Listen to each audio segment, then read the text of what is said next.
Hey y'all, welcome to Craftable Things. I'm Patrice and today's video is going to be a little bit different. Today, y'all, we are celebrating our 3rd year anniversary here on YouTube, and we are going to do a reaction video to our very first YouTube video here on Craftable Things. So let's get started. Let's see how painful this is going to be for us to watch.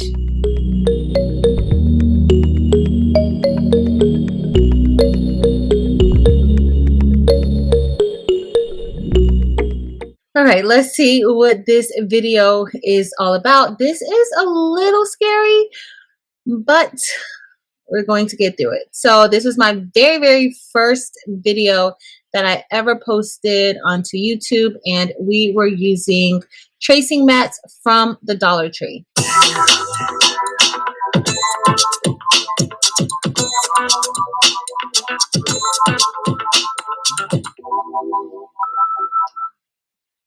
Hey y'all.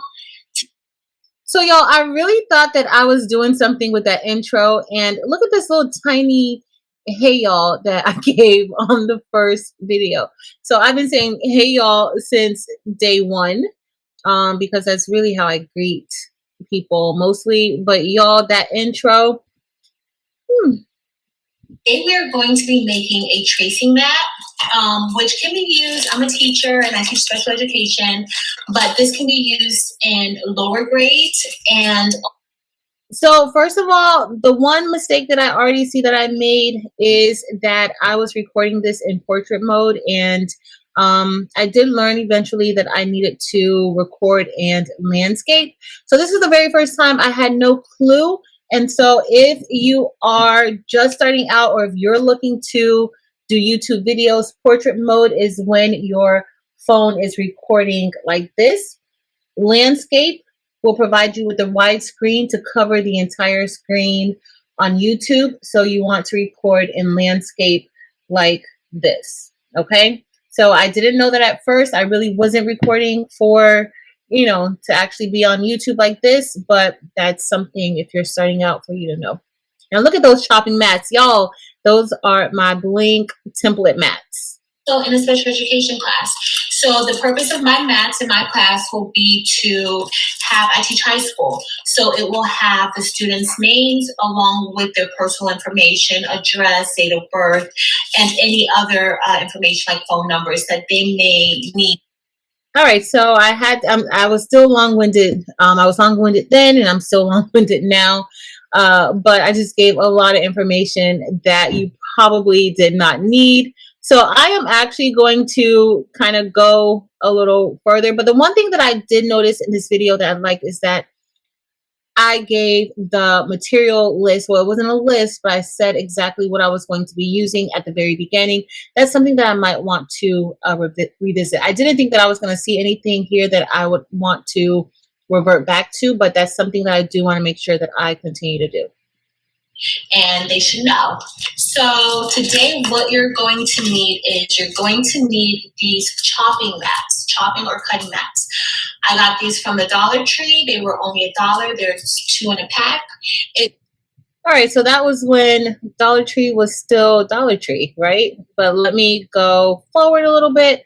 I pretty much showed all of the material that I was going to use, and the intro was only like 2 minutes. And that might be a good time for me, 2 minutes.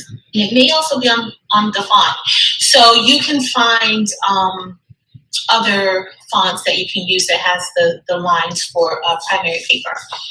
And we are about to get started. Oh, I was so nervous. I saw the nerves. Like I didn't even know what I was doing really, but we got it together. So as you can see, I've already started creating my tracing mat. So I was just creating the tracing mat inside of Illustrator with you guys. And I think I kind of moved away from showing a lot inside of Adobe Illustrator, but I actually work in Adobe Illustrator mostly.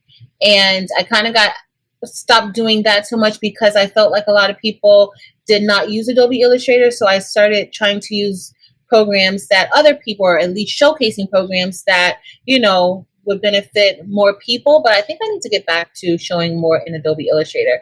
So I was literally just showing how I created this, and I was talking very, very slow.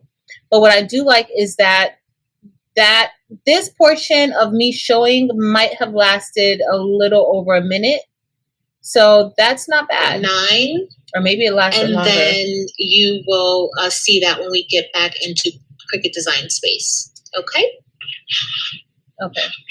So yeah, I thought that I mean, that amount of time to show what you're doing, as long as, you know, you're able to relay your information well, the timing doesn't matter. I think I showed here in Cricut Design Space, maybe uploading into Cricut Design Space. So the video itself wasn't that long. I actually showed how to upload. I need to circle the triangle and the square on Google search. Just search for transparent shapes or dotted triangle transparent. And I knew that I was going to be in Design Space, and it would be that simple to make it transparent. All right, I think now I'm in the mood to make another. I think I want to redo this video, maybe in landscape mode, and maybe kind of providing a little more detail. I think it was okay, but as far as, I don't think I showed you guys how to do all the other stuff at the bottom. So yeah, I think I might need to do that. But there's some things here that I like, and then there's some things I'm like, oh, because girl, that lighting was not good. My sound was not good. So yeah. So then we went into Cricut Design Space. So I think that my setup pretty much remained the same, but I kind of stopped showing like the design aspect of most of the things that I'm doing. And I think I might want to go back to that, or at least show that a little bit more. Y'all let me know down in the comments what you think. But this is us inside of Cricut Design Space. I do want to get back to, and what you want to do is, to showing more inside of Cricut Design Space. So I need to do that because y'all, Cricut is where I started, and I absolutely still love my Cricut machines and working with them. So I do need to show a little bit more, especially for those of you who may not have other design softwares and you're still relying on the Cricut, on Cricut Design Space. Shiny side, everything will be in order and just ready to go and ready to be used.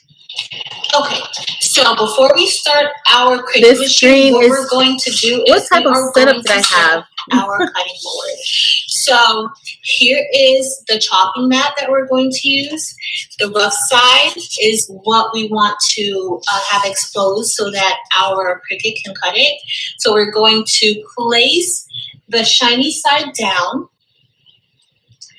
and get it as even as possible on the board. So we're going to place this down. Where's my brayer? I don't know where my roller is, but we'll do it this way.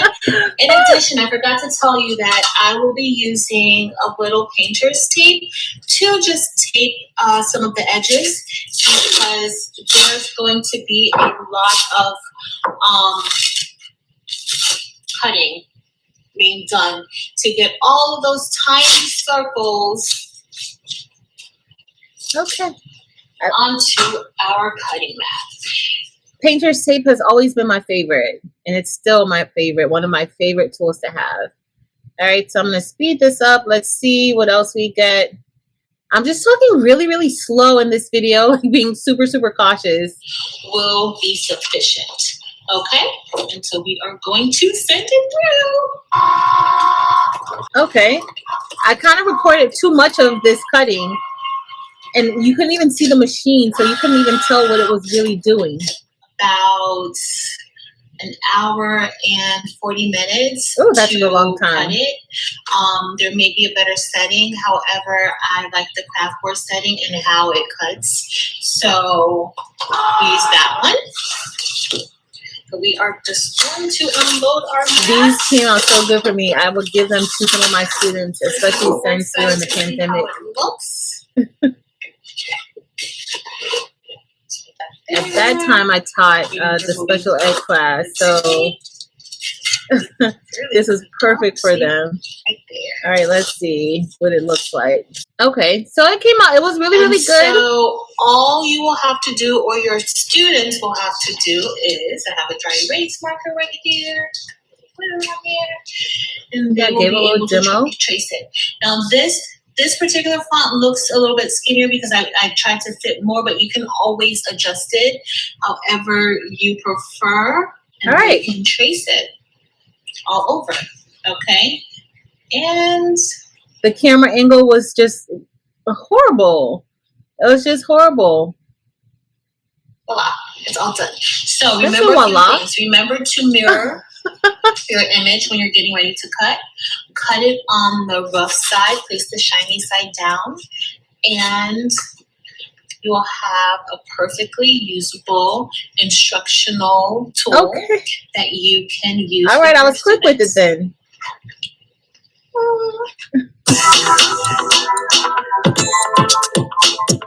All right, y'all. So that was my very first video 3 years ago.